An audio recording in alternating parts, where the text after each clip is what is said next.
हम लोग हिस्ट्री पे आते हैं, इतिहास। आप लोग को मंदिर निर्माण की कला, मूर्ति निर्माण की कला वगैरह वगैरह के बारे में हमने आपको जानकारियां दे दी थी। आप बताइए ये कौन सी कला की मूर्ति है ऐसे? अभी हम किस मूर्ति कला शैली में खड़े हैं? चिरायु भव। किस मूर्ति में पढ़े थे? लोगो गंधार बोलता है। ये ससुरा, तेरा गंधार समझ में आ रहा है? गंधार में तो योग अवस्था में आदमी सीरियस बैठा रहता है। बगलवा कर है गांधार कला शैली, थोड़ा कौन उपाय। अच्छा, ये मूर्ति कला शैली का आपको पीडीएफ नहीं मिला होगा, इसका पीडीएफ कल मिल जाएगा आपको। पीडीएफ आज टाइप हो रहा होगा, और पीडीएफ टाइप के लिए बोल दिए थे वो, बस आपको अलग से उसका पीडीएफ। बाकी तो आपके पास दिल्ली सल्तनत वगैरह का पीडीएफ अवेलेबल होगा। चलिए बहुत ध्यान से हम लोग समझते हैं। लोग देखिए, मुस्लिम आक्रमण, भारत पर हुआ मुस्लिम आक्रमण। मुस्लिम आक्रमण, अगर आप मुस्लिम आक्रमण को देखिएगा ध्यान से, तो इसमें आपको 3 स्टेप देखने को मिलेगा, ठीक है। और मुस्लिम आक्रमण में भी अगर इस तरह से देखेंगे बिना सीक्वेंस का, सबसे पहले आपको मोहम्मद बिन कासिम आएंगे, लूट के लेके चला गया मोहम्मद बिन कासिम। तो यहां देखिए ध्यान से, पहला आक्रमण जो हुआ था अरब देश वालों ने किया था। कौन से देश वालों ने? अरब देश वालों ने।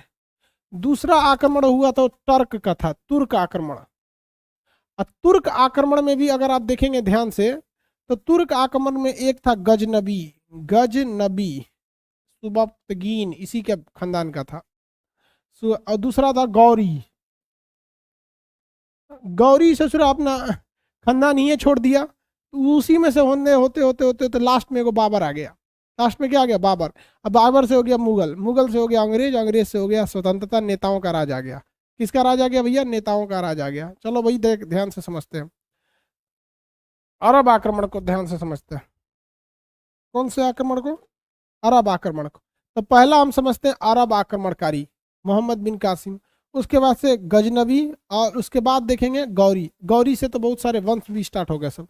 अरब आक्रमण का पहला स्टार्टिंग हुआ अरब आक्रमण 712 ईस्वी में मोहम्मद बिन कासिम ने आक्रमण किया। सबसे पहले कौन आया था अरब आक्रमण में? मोहम्मद बिन कासिम। मोहम्मद बिन कासिम, मोहम्मद बिन कासिम।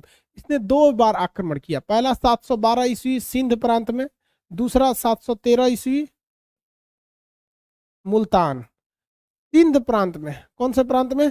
सिंध प्रांत में। और यहाँ के राजा थे कौन थे? दाहिर।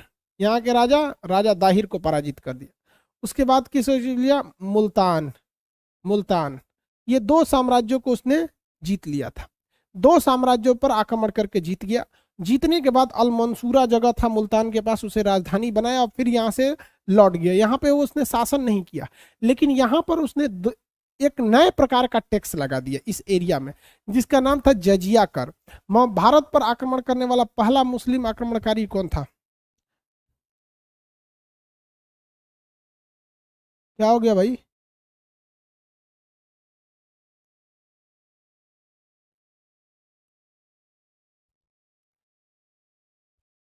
भारत पर आक्रमण करने वाला पहला मुस्लिम आक्रमणकारी मोहम्मद बिन कासिम। 712, 700, दूसरों में 12 ही लिख दिए हैं। ऐ ससुरा, 13 लिख दो। हाँ, 12 में मुल्तान और 13 में क्या कर लिया? सिंध और मुल्तान पर आक्रमण किया और राजा दाहिर को इसने पराजित कर दिया। और कौन से टैक्स को लागू किया गया? जजिया कर को। टैक्स का नाम जजिया, जजिया, जजिया कर। जजिया कर क्या था? ये उसको लगता था जो मुस्लिम नहीं है, मतलब एक्सेप्ट मुस्लिम, गैर मुस्लिम, मतलब जो मुस्लिम नहीं है, एक्सेप्ट जो तो मुस्लिम नहीं थे। जैसे एक ठो कानून अभी आया ना, सीए, सीए में भी मुस्लिम शामिल नहीं है और जजिया में भी मुस्लिम शामिल नहीं थे, ठीक है। तो ये इसमें किसे रखा गया? गैर मुस्लिम। मुस्लिम, गैर मुस्लिम का मतलब क्या होता है? जो मुसलमान के बाहर एक्सेप्ट आता है, जैसे जैन धर्म, बौद्ध धर्म, ये वगैरह। लेकिन भारत में उस वक्त तक आप अगर ध्यान देंगे तो भक्ति आंदोलन स्टार्ट हो चुकी थी, शंकराचार्य आ चुके थे, और भारत में हर्षवर्धन का उस समय हाल में पीरियड खत्म हुआ था, हर्षवर्धन का शासनकाल, तो उस समय हिंदू धर्म का बहुत ज्यादा प्रचलन था। तो ज्यादातर ये इफेक्ट किस पे पड़ा? जो हिंदू धर्म पे पड़ा।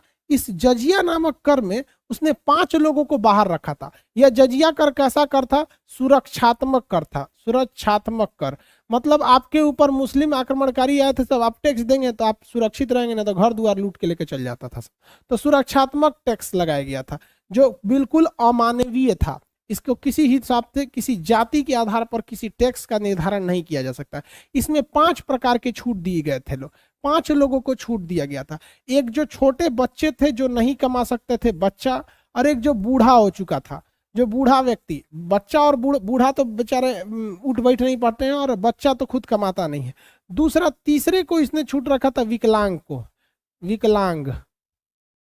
विकलांग को छूट रखा था। उसके बाद से ब्राह्मण को छूट दे रखा था। ब्राह्मण को छूट दे रखा था क्योंकि भारतीय संस्कृति में कहा गया है कि ब्राह्मण का धन भिक्षा होता है, वो दूसरों से लेके रहता है।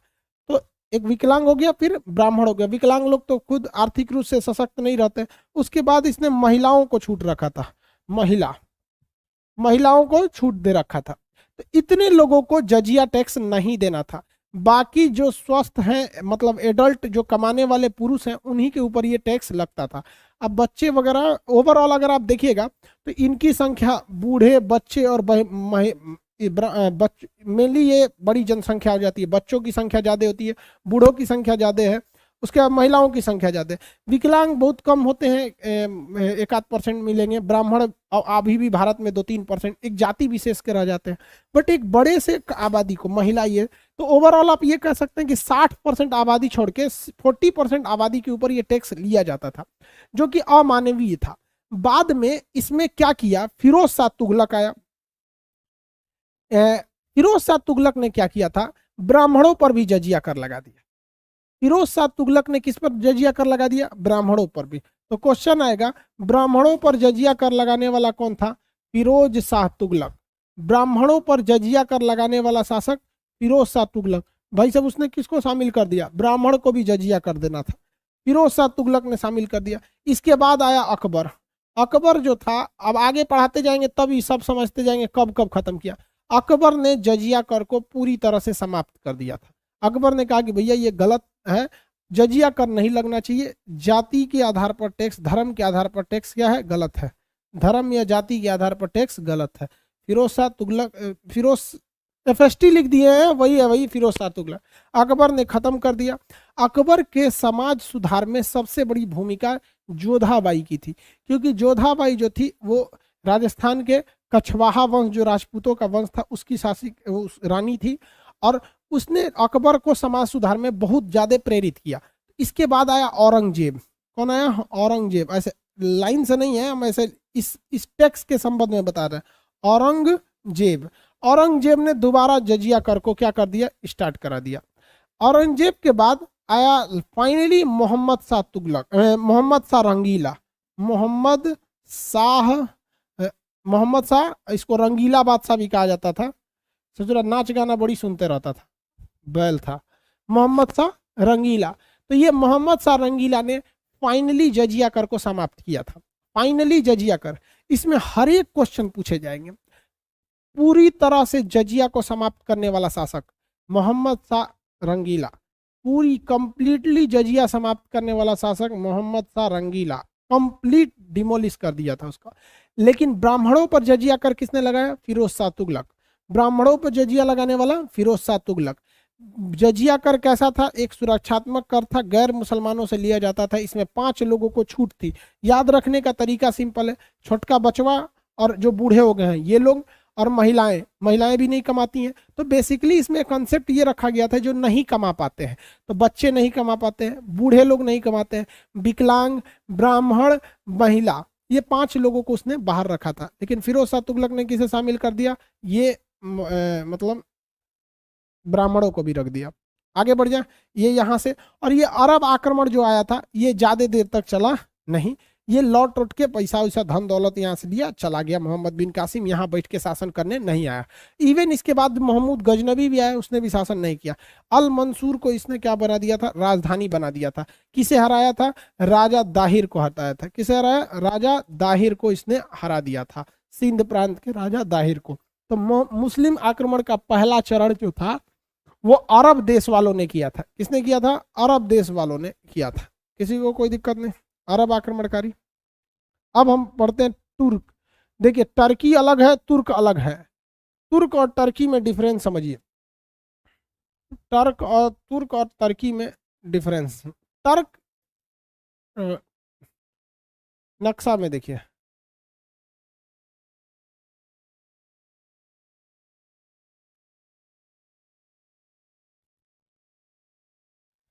ये है अरब आक्रमण। तो अरब आक्रमण नीचे से मुल्तान वगैरह होते हुए यहाँ पर आक्रमण किए थे सब।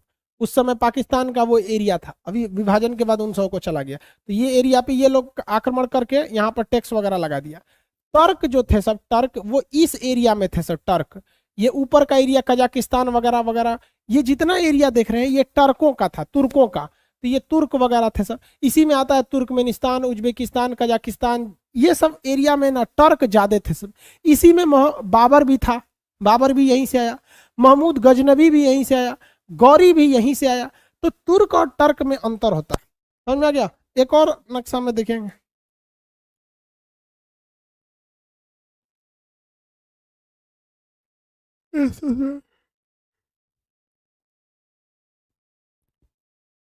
ये भारत है, इसमें ससुरा पीओके को आधा नक्शा जो इसे होते हैं सुना यहाँ पे। ये देखिए ये वाला जो एरिया है टर्क का, ये ऊपर से देखेंगे तो ये तुर्की, ये ऊपर वाला एरिया ये टर्क थे सब उस समय।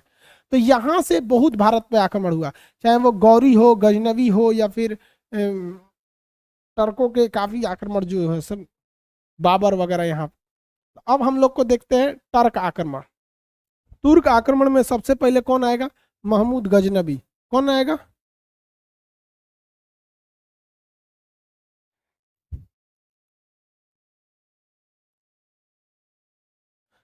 महमूद गजनबी, पढ़ा जाए महमूद गजनबी। ये गजनी का रहने वाला था, अफगानिस्तान के पास जगह है गजनी, गजनी वहां का रहने वाला था। वो गजनी फिल्म मत देख लिए, गजनी। इसके बावजूद भारत पर आक्रमण किया था 986 में, सुवक्तगीन, सुवक्तगीन। तो सबसे पहले हो गया था सुवक्तगीन। तो पहले इसमें सबसे एक नंबर पे आ जाएगा सुवक्तगीन। आपके मटेरियल में देखिए लिखा होगा सुवक्तगीन, सुवक्तगीन। इसने आक्रमण कर दिया 986 में, आक्रमण कर दिया। और भीम यहाँ पर गुजरात और राजस्थान का जो क्षेत्र था उसको इसने कब्जा किया। ये मेनली इसी रास्ते से यहाँ पर इसने कब्जा किया। और कब्जा करने के बाद यहाँ से धन दौलत लूटा और लेकर चला गया। इसी सुवक्तगीन में आएगा महमूद गजनबी। कौन आएगा, गजनबी, गजनबी। सुवक्तगीन में ही आएगा गजनबी। इसके बाद शासक कौन बना, गजनबी। और इस गजनबी ने भारत को बहुतों बार लूटा। तो 1001 ईस्वी से लेकर 1027 ईस्वी तक इसने भारत पर कुल 17 बार आक्रमण किया था। कितनी बार आक्रमण किया, 17 बार आक्रमण किया महमूद गजनवी। इसके आक्रमण का केवल और केवल एक ही उद्देश्य था, और वो था कि भारत से ढेर सारे धन दौलत को लूट कर ले जाना। दूसरा इसका कोई उद्देश्य नहीं था। सुवक्तगीन के बाद शासक बना था महमूद गजनवी। महमूद गजनवी ने भारत पर बहुतों बार आक्रमण किया। 1001 से लेके 1027 के बीच में था जी, 26 लिख दिया, लिख का है हम गलती देते हैं जी। 1001 से 1027 के बीच में इसने कुल भारत पर कितनी बार आक्रमण किया, 17 बार आक्रमण किया। लेकिन इसका 15वां आक्रमण 1025 ईस्वी का इसका आक्रमण जो था सोमनाथ के मंदिर पर, यह सबसे ज्यादा फेमस हो गया, क्योंकि सोमनाथ के मंदिर को इसने जो लूटा, सोमनाथ के मंदिर को इसने कब लूट लिया, 1025 ईस्वी में। यहां पर इसने जब आक्रमण किया तो गुजरात के नीचे वाला ये जो मंदिर था सोमनाथ का मंदिर, इस सोमनाथ के मंदिर से महमूद गजनवी ने सबसे ज्यादा मात्रा में क्या लूट कर लेके गया, धन दौलत लूट के ले गया। तो महमूद गजनवी के 17 आक्रमण में से सबसे फेमस आक्रमण, इसका साउंड नहीं आ रहा है, एक सेकंड बैटरी चेंज कर देता है। सबसे प्रसिद्ध इसका आक्रमण था सोमनाथ का मंदिर।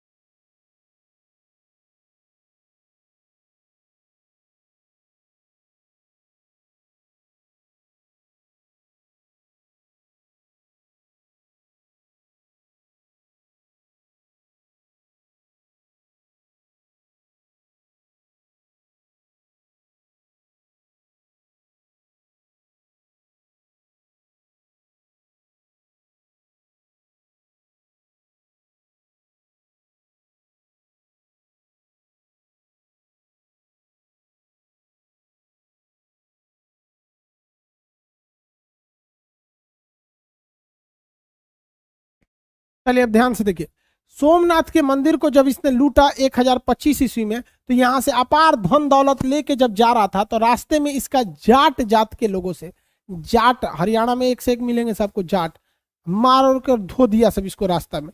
लेकिन ये ससुरा होशियार निकला, जाटों से उसने उलझा नहीं और कहा कि भैया अभी हमने सोमनाथ के मंदिर के आसपास से बहुत सारे धन दौलत को लूटा है। आवाज आवाज क्लियर जा रहा है ना? सोमनाथ के मंदिर से अपार धन दौलत को लूटा, इसलिए ये उस समय उलझने को सही नहीं समझा और इसने कहा कि भैया अभी जाते हैं, लौटेंगे अगले साल तो फिर आक्रमण करेंगे। तो सोमनाथ के 16वां बार जो आक्रमण हुआ था, 16वां बार, इसके बाद इसने धन दौलत खूब लूटा। इसके बाद इसने जब लौट कर आया तो जाट जाति जो होती है, जाट के विरुद्ध 1027 ईस्वी में इसने अपना 17वां बार भारत पर आक्रमण किया था, जाट जात के लोगों के करते। लेकिन ये उसी समय आक्रमण नहीं किया था, विवाद ये उसका उसी समय से हो गया था और अपार धन दौलत को ये लूट के ले गया था। इसके शासन, इसके देखिए पहले के जो राजा महाराजा थे सब ना, तो पहले, आजकल मोबाइल वोबाइल हो गया है, तो पहले टाइम पास के लिए तो पहले राजा महाराजा जो थे ना, एक से एक गीतकार, रचयिताकार, लेखक इसके साथ रहते थे, इतिहासकार रहते थे सब, जो इसके साथ लिखा करते थे। इसके इतिहासकार में फिरदौसी, अल बरूनी, उतबी, ये तीन सबसे फेमस थे सब, उतबी, अल बरूनी और फिरदौसी। शाहनामा फिरदौसी, किताबुल हिंद या ये तहकीकात हिंद या किताबुल हिंद अल बरूनी ने लिखा है। तो इसके शासन में इसके साथ तीन प्रमुख इतिहासकार थे, तीनों के नाम याद रखेंगे, आपसे अक्सर पूछता है। उतबी फिरदौसी,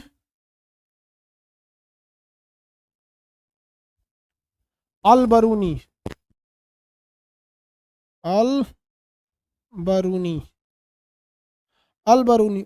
उतबी, फिरदौसी, अल बरूनी, ये इसके साथ सबसे प्रसिद्ध इतिहासकार आए थे सब। फिरदौसी, शाहनामा, अल बरूनी की पुस्तक का नाम क्या है भैया? इसका किताबुल हिंद। ये यहाँ से धन दौलत लूटा और किसी भी अपने उत्तराधिकारी को यहाँ पर जगह नहीं दिया। मोहम्मद गौरी जिस तरह से कुतुबुद्दीन ऐबक को दिया, इसने नहीं दिया। तो इस प्रकार से आप देखेंगे तो अरब आक्रमण के 2 चरण में केवल धन दौलत को लूटा गया, जबकि यहाँ से ससुरा खानदान बो दिया। ये कब कब पहला चरण का किसने किया? मोहम्मद बिन कासिम 712-13। यहां पर सुवक्तगीन आया, सुवक्तगीन। दूसरा गजनबी 1001 से 1027 के बीच में, 1001 ईस्वी से लेके 1027 ईस्वी तक। अब देखते हैं मोहम्मद गौरी को, इसे जरा और खतरा था ये। इसके साथ तीनों इतिहासकार के नाम याद रखेंगे।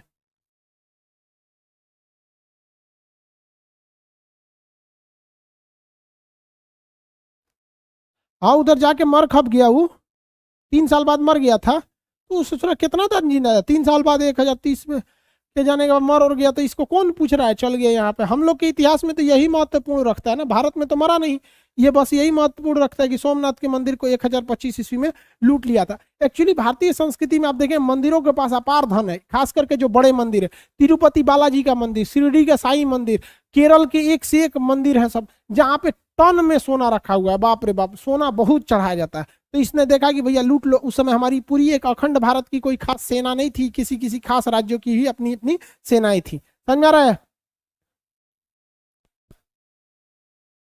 सुबक्तगीन भीम द्वितीय के साथ लड़ा था भाई, बट वो धन दौलत उतना लूट के नहीं ले गया। या गुजरात के भीम द्वितीय के साथ लड़ा, बस वो ज्यादा धन दौलत नहीं लूट के ले गया, ज्यादा धन दौलत तो गजनवी लूट के चला गया, गजनवी। अब आते हैं हम लोग मुस्लिम आक्रमण के तीसरे दूसरे चरण में। ये तो अरब वाला हो गया।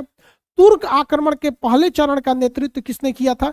गजनवी। दूसरे चरण का नेतृत्व किया गौरी। यह गौर प्रदेश का रहने वाला था। गौर, अफगानिस्तान में एक जगह गौर, वहां का रहने वाला था मोहम्मद गौरी। तो मोहम्मद गौरी जो था ना, वो अफगानिस्तान का एरिया बड़ा अशांत था, तो वहां से ये भारत पर आक्रमण करने के लिए सोच रहा था। और इसने एक दो बार नहीं आक्रमण किया, इसने भारत में कई बार आक्रमण किया मोहम्मद गौरी।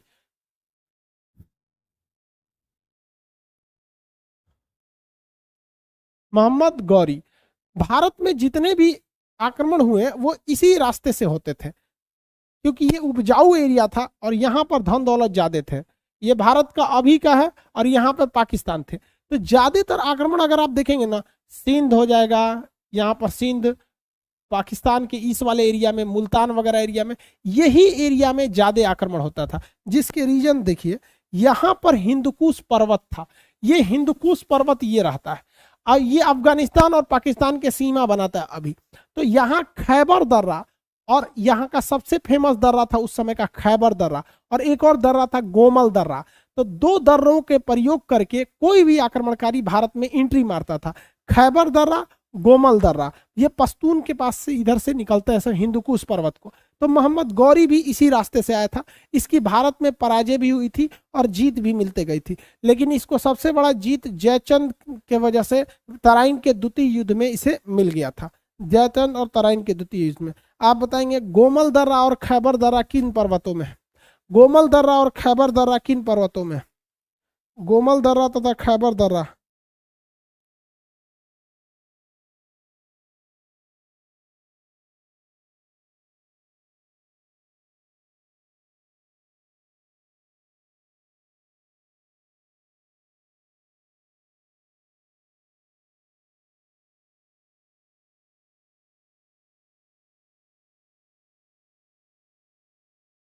गोमल दर्रा, खैबर दर्रा हिंदुकुश पर्वत में, हिंदुकुश पर्वत में। देखिए, इसी दर्रे को होते, दर्रा किसे कहा जाता है? पहाड़ों के बीच का चौड़ा रास्ता जिसमें एक बड़ी सी फौज भी निकल सके, क्योंकि फौज के पास अलग अलग हथियार रहते हैं। ये यहाँ से आक्रमण करना चालू कर दिया। यहाँ अगर देखेंगे तो ये आसपास का एरिया देखिएगा, मुल्तान, इसको धीरे धीरे जीतते गया, लाहौर, ये सबको धीरे धीरे जीतते गया था। यहाँ जब गुजरात की ओर बैठा तो इसको तो थूर दिया था भीम द्वितीय ने।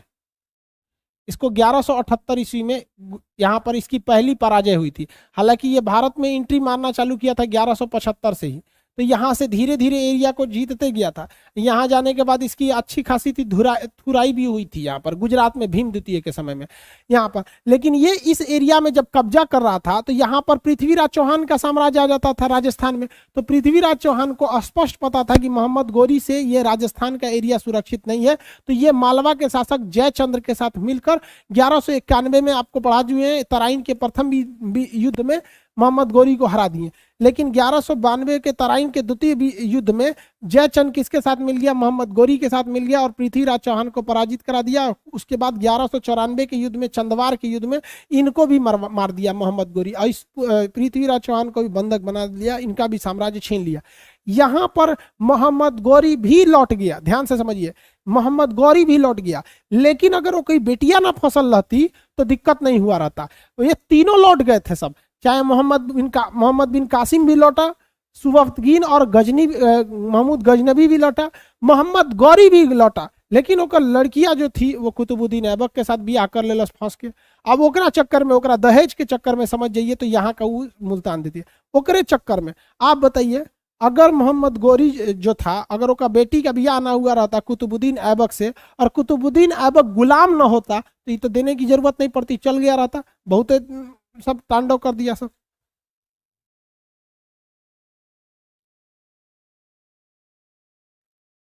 देखिए भाऊ, मोहम्मद गौरी, गजनवी, मोहम्मद बिन कासिम, जितने भी भारत पर आक्रमण किए हैं, आप इन्हें कितना भी कोस लीजिए, आप इन्हें कितना भी गाली दे दीजिए, लेकिन इन सब के जीत का एक ही कारण है, हम लोग आपस में लड़े थे। राजस्थान में मारवाड़ अलग जगह हो गया, मेवाड़ अलग हो गया, उदयपुर अलग हुआ, मतलब एक छोटे से राजस्थान में चार चार राजा हो जाएंगे तो क्या होगा, हरियाणा के राजा, दिल्ली के राजा, भागलपुर के राजा, यहाँ का राजा। तो ये लोग बहुत ही ज्यादा शक्तिशाली नहीं थे, किंतु इनकी एक संगठित सेना थी, और जब सेना का इनका मोटिवेशन, मनोबल तगड़ा था। रीजन क्या है कि ये दूसरे जगह से आके लड़ रहे थे, इसलिए इनको पता था कि सोच अगर नहीं जीतोगे तो कंफर्म मारा जाओगे। और भारत में जो राजा थे लोग, इन लोगों के आपसी फूट, वहां के राजपूत शासक को यहाँ के राजपूत से नहीं पट रहा है, वहां के यादव वंश के शासक, दिल्ली के सोसदिया शासक, इनके यहाँ शासक, तो हम लोग इतने ना टुकड़ों में बटे थे। आज भी देखिएगा, आज वो राज्य का टुकड़ा नहीं रह गया है। आज हमारे यहाँ देश में राज्य के नाम पे लड़ाइयां अब लगभग लगभग ना बराबर हो गई हैं।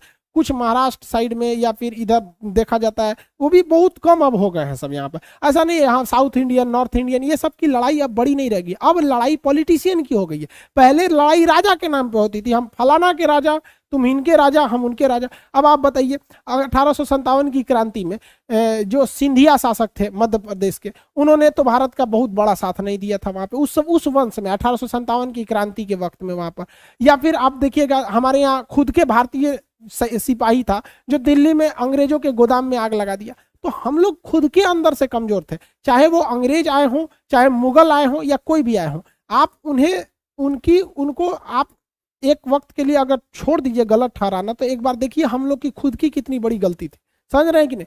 तो ये बात था, यही वजह था कि उन लोग को यहाँ आने का मौका मिल गया। अब इसके बाद मोहम्मद गौरी जो था, वो अपने गुलाम को क्या कर दिया, यहाँ का शासक सौंप दिया, और यहाँ से स्टार्ट होती है गुलाम वंश। अब तक जो आप पढ़ रहे थे, ये एक ओवरव्यू था, क्योंकि बहुत ज्यादा डीप से इनके बारे में भी नहीं पूछेगा, क्योंकि इस जो हमला करके लूट के चल गया।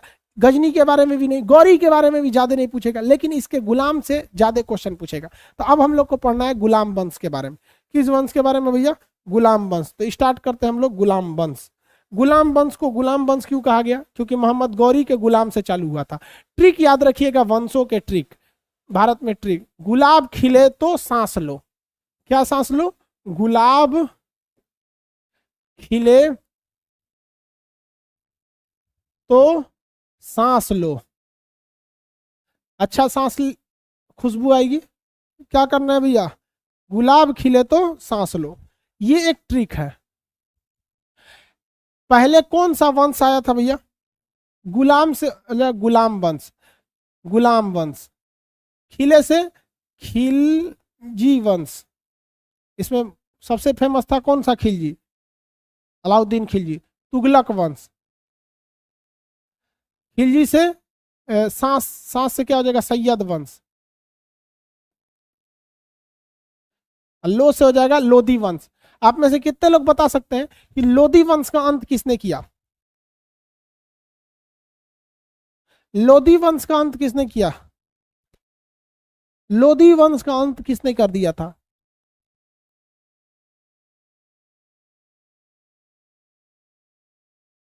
बाबर ने। लोधी वंश के अंतिम शासक इब्राहिम लोधी को पानीपत के प्रथम युद्ध में, हरियाणा के पानीपत के मैदान में मार दिया कौन? बाबर ने। इस पूरे सल्तनत में युद्ध के मैदान में अगर कोई मारा गया था तो इकलौता सुल्तान था लोधी वंश का इब्राहिम लोधी, जो युद्ध के मैदान में मारा गया था। कहाँ मारा गया? युद्ध के मैदान में मारा गया था। चलिए, तो ये उस गुलाम वंश हो गए। इसके शासक देखेंगे तो शासक, ऐबक जल गया खीबों से। ये दूसरा ट्रिक देखेंगे शासक का। शासक कौन, किस वंश का शासक था? ऐबक जल गया खीबों से। ऐबक जल गया, जल गया खीबो, खीबो से कुछ नहीं होगा, याद रखने के लिए हम बता रहे हैं। यहां देखिए, कुतुबुद्दीन ऐबक जो था, गुलाम वंश का शासक कुतुबुद्दीन ऐबक, गुलाम वंश का शासक कुतुबुद्दीन ऐबक। ये खिलजी वंश का जलालुद्दीन खिलजी, जलालुद्दीन खिलजी, खिलजी वंश का ग्यासुद्दीन तुगलक, तुगलक वंश का ग्यासुद्दीन तुगलक। खी से खिज्र खान, खिज्र खान सैयद वंश का। अब वो यहाँ ये वाला बो से बहलोल लोदी, बहलोल लोदी, तो लोदी वंश का शासक बहलोल लोदी। याद रखिएगा ट्रिक से यहाँ पर।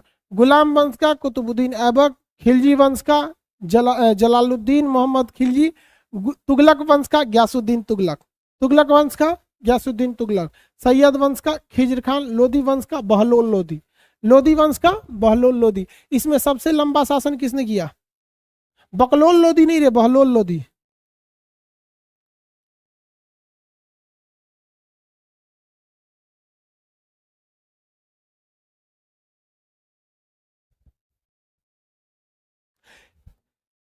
इसमें वंश देखिए अवधि, सबसे ज्यादा टाइम तक शासन किसने किया? सबसे ज्यादा टाइम तक शासन किसने किया था? किस शासक ने सबसे लंबे वर्ष तक शासन किया था? कौन से वंश ने? तो इसका क्या है भैया? तुगलक सखी। कौन? तुगलक सखी, तुगलक सखी। देखिए सबसे लंबा वंश कौन सा चला था? तुगलक वंश। उससे छोटा था गुलाम वंश, उससे छोटा था लोदी वंश। क्या क से कोई वंश है इसमें? नहीं, क से कोई वंश नहीं, तो क से काट। स से सैयद वंश। सबसे छोटा था खिलजी वंश। खिलजी वंश में इक्के को बढ़िया शासक रहा था, अलाउद्दीन खिलजी, मतलब योद्धा टाइप का, लड़ाकू। बाकी जलालुद्दीन खिलजी को तो खुदे मार दिया, इसके बाद कोई बचा ही नहीं। इसमें वंश का कार्यकाल पूछेगा तो आपको दिमाग में तुगलक सखी, सबसे ज्यादा देर तक शासन कौन किया? तुगलक वंश। आई में एगो पगला था मोहम्मद बिन तुगलक, ऐसा ऐसा कांड किया जिसका कोई हद नहीं। तो ये हो गया भैया आपका कौन सा वंश? तुगलक वंश। तुगलक वंश। शॉर्टकट ट्रिक क्या होगा? तुगलक सखी। शॉर्टकट ट्रिक तुगलक सखी।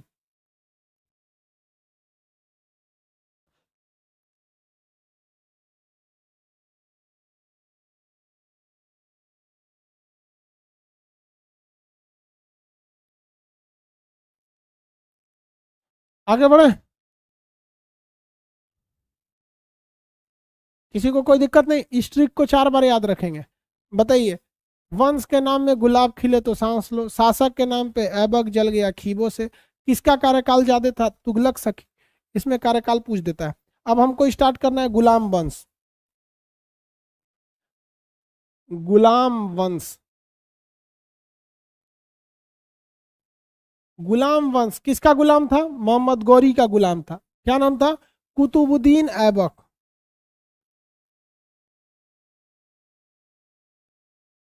कुतुबुद्दीन ऐबक।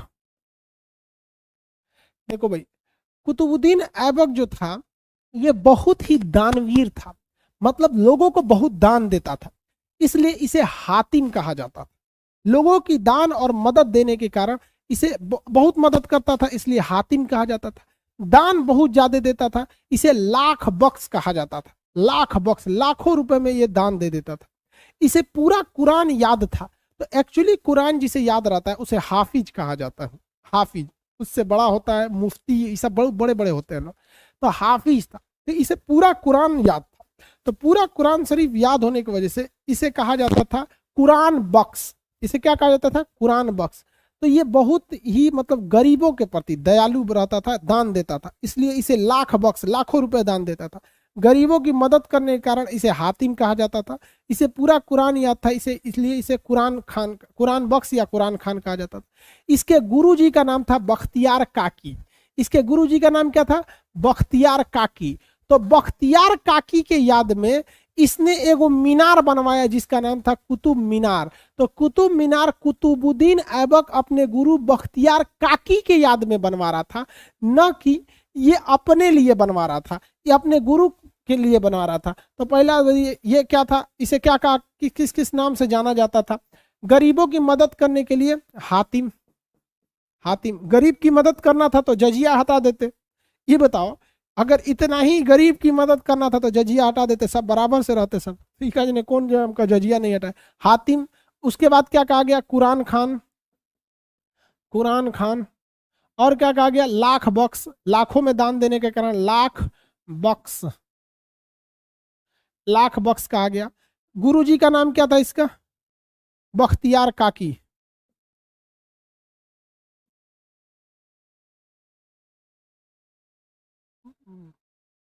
तो बख्तियार कौन लिखा था जी?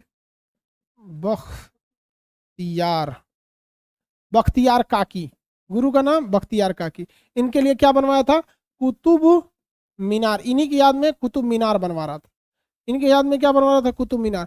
कुतुबुद्दीन ऐबक के सेनापति का नाम बताइए, कितने लोग बता सकते हैं? कुतुबुद्दीन ऐबक के सेनापति का नाम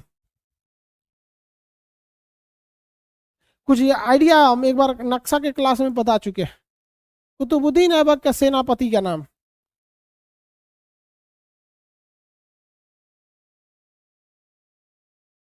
इल्तुतमिश। गुलाम था वो। बख्तियार खिलजी, कुतुबुद्दीन ऐबक का एक सेनापति था बख्तियार खिलजी, जिसने कौन सा विश्वविद्यालय जला दिया? कोई आइडिया है? कुतुबुद्दीन ऐबक का सेनापति बख्तियार खिलजी नालंदा विश्वविद्यालय जला दिया। कहाँ का? पटना, पटना कह रहे हैं, नालंदा डिस्ट्रिक्ट है बिहार में, नालंदा विश्वविद्यालय जला। उसी के नाम पर बख्तियार एगो स्टेशन है बख्तियारपुर, बिहार शरीफ में है नालंदा जी, वहाँ पे बख्तियार का खिलजी। नालंदा यूनिवर्सिटी पटना से थोड़ा दूर है, बिहार शरीफ डिस्ट्रिक्ट है वहाँ पर, नालंदा डिस्ट्रिक्ट में है, मुख्यालय उसका बिहार शरीफ है। चलो याद देखो, ये बख्तियार खिलजी, बख्तियार खिलजी। अब इसको खिलजी से ही मत याद रख दिया जाएगा कि अलाउद्दीन खिलजी, बख्तियार खिलजी। कौन सा विश्वविद्यालय बनाया? जलाए नालंदा विश्वविद्यालय।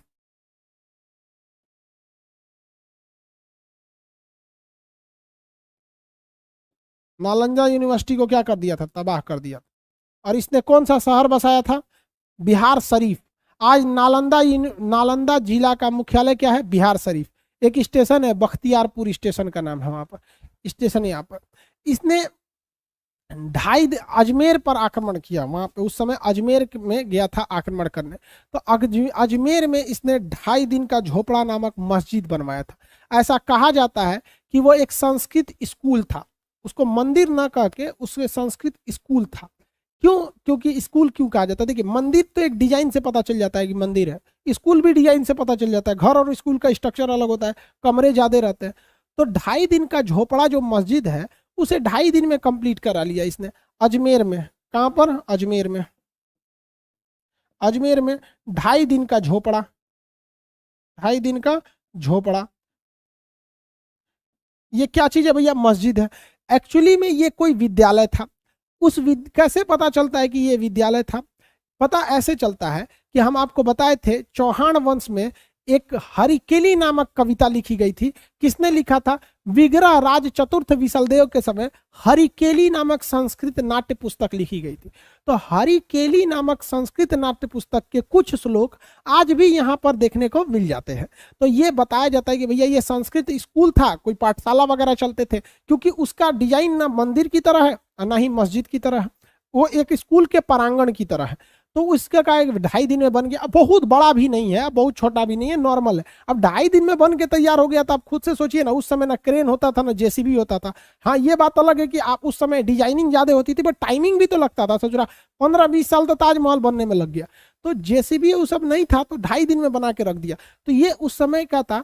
हम आपको बताए भी थे हरिकेली जब पढ़ा रहे थे तब इस चीज को, कि ये आगे पढ़ाएंगे यहाँ पर। तो अजमेर में इसने 2.5 दिन का झोपड़ा नामक मस्जिद बनवाया। एक दिल्ली में मस्जिद, कुब्बतुल इस्लाम मस्जिद। दिल्ली में भी एक मस्जिद कुब्बतुल इस्लाम मस्जिद, दिल्ली में एक मस्जिद का नाम कुब्बतुल इस्लाम मस्जिद। तो ये 2.5 दिन का झोपड़ा नामक मस्जिद कहाँ है? अजमेर में। दिल्ली में कौन सा मस्जिद भाई? दिल्ली में कौन सा मस्जिद बनवाया?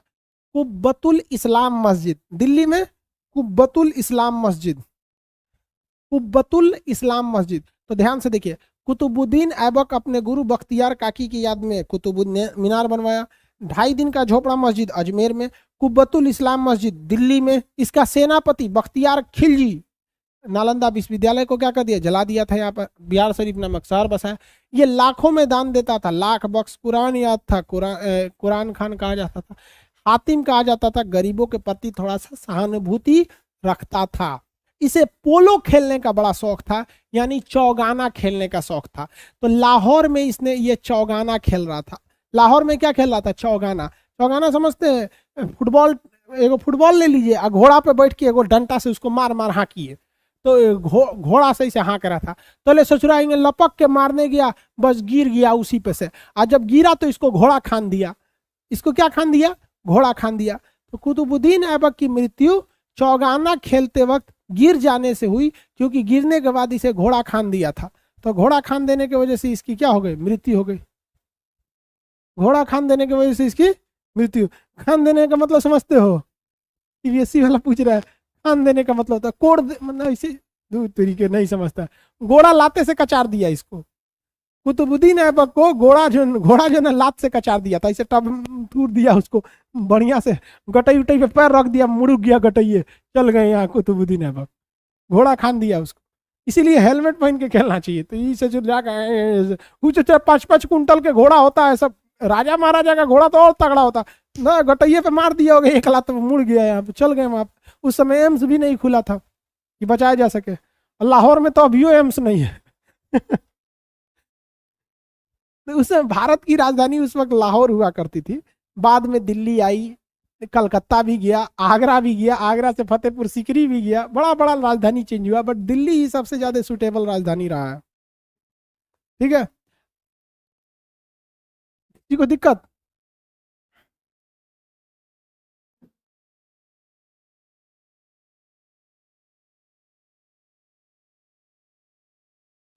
ऐसे घोड़ा खाने का मतलब ऐसे घोड़ा कचार दिया, घोड़ा उसको कचार दिया था, उसकी मृत्यु हो गई। उसकी क्या हो गई?